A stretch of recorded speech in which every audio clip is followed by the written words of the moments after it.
The Legend of Zelda franchise is one of the best franchises by Nintendo. It is home of some classics like Majora's Mask and Ocarina of Time, and those games still hold up very well today. So I replayed Legend of Zelda Breath of the Wild 6 years later to see if it still holds up. So here I am with the Legend of Zelda Breath of the Wild review in 2023.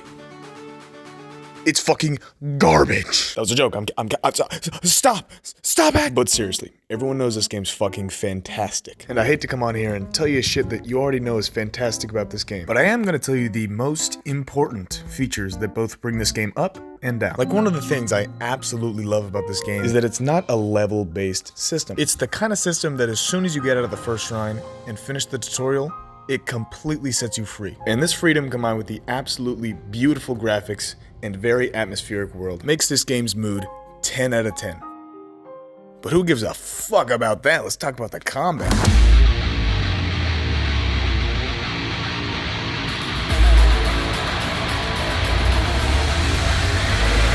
Oh my goodness gracious. With the combat, you have infinite creativity to take on any battle any way you choose. Like, for a Bokoblin camp, you can either go in with a bow and arrow and get him with headshots all lame like, or you can fucking explode everyone, including yourself. Holy shit. Along with this, I also really enjoyed how smooth the gameplay felt when you were fighting something. And I really especially loved how smooth it was with the dodges and the flurry rushes. And so, for the combat, I give this game a solid 10 out of 10 for me. But that might change for you because you might take on the combat differently than I did. And now for the story. It's alright. Alright, look, don't get me wrong. I like the story. I liked the whole background of the champions and how Ganon took over all the guardians and shit. I also liked how the old man revealed to be the king. But is this on par with the Majora's Mask story? No.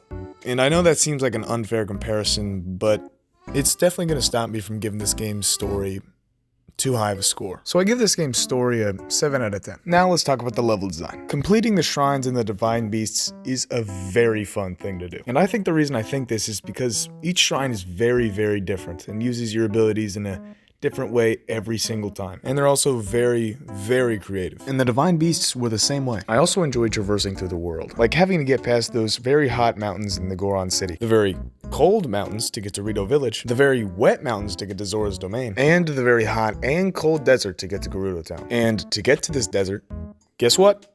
You've got to get through a fucking mountain. Now, I'm not saying there's too many mountains. I think the mountains are a very cool addition, but there is a lot of fucking mountains in this game. And all while you traverse these landmarks, getting attacked by bokoblins and, I think their name was like fucking xylophones or something like that. I don't remember. And so I give this game's level design a very solid 10 out of 10. And I think that should be everything. So for an overall score, I give this game a 97%. The answer to the question, is it still good and worth playing in 2023? Yes, it is definitely still worth playing in 2023. But I can definitely see some things that I did overlook 6 years earlier playing this, like this story. But it's still an incredible game. And that should be it. Please remember to subscribe, comment, like. Also check out Encrypted Duck. He provided me with all of this gameplay footage. And you can find his channel and the original video in the description. And that's it. That's all I got for you. So, peace.